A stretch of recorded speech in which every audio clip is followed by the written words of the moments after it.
À Mont-le-Bon dans le Doubs, nombreux sont ceux qui passent quotidiennement la frontière toute proche pour aller travailler chez les horlogers suisses. Cette fois, c'est une sorte d'horloger suisse du nom de Technowood qui est venu compléter l'équipement de Simonin, le second employeur de toute la vallée. À moins que l'horloger, ce ne soit précisément Simonin. Depuis quelques années, une technique d'assemblage dénommée Resix lui permet d'exporter aux quatre coins du monde son savoir-faire dans le domaine du lamellé-collé.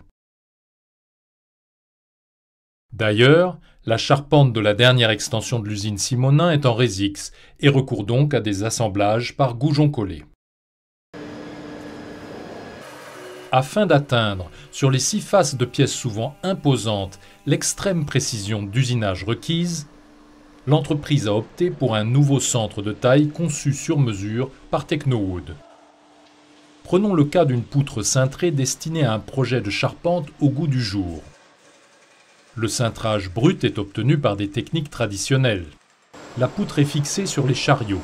Cela peut se faire par vissage sur des gabarits, au moyen de préhenseurs sous vide ou par blocage automatique. Un premier passage pour les pièces cintrées permet de scanner la géométrie à l'aide d'un faisceau laser escamotable de façon à interagir ensuite par le biais d'une interface graphique dans la cabine du poste de commande. L'usinage proprement dit peut maintenant commencer. L'opérateur dispose pour cela de 3 broches pourvues de magasins qui peuvent totaliser 45 outils.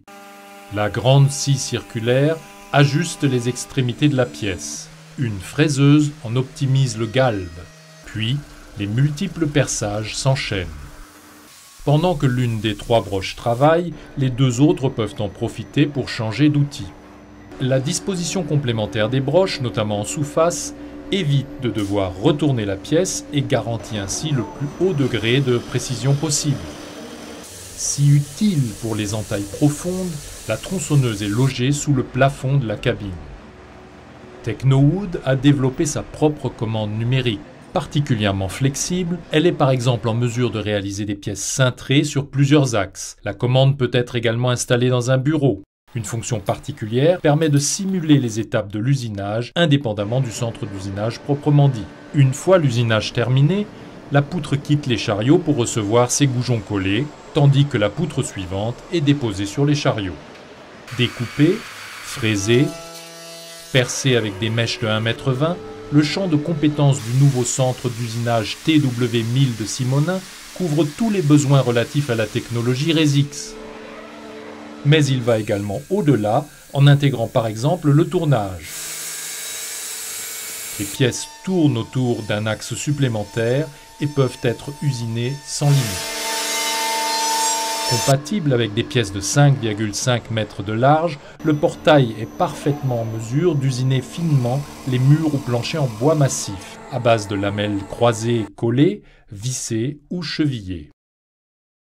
La TW1000 5503U5C de Technowood n'est pas un produit standard. Tout en optimisant l'efficacité économique par une approche modulaire, le constructeur suisse est en mesure de livrer des centres d'usinage de tout type.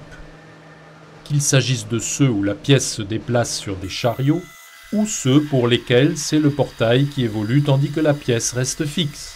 Technowood fournit des centres d'usinage équipés d'une seule broche avec changement d'outil, ou des machines avec 2 broches, voire 3 broches, comme c'est le cas ici. Sachant qu'il peut également les équiper sur demande avec des outils de collage ou de clouage. Technowood, l'horloger de la construction bois de demain.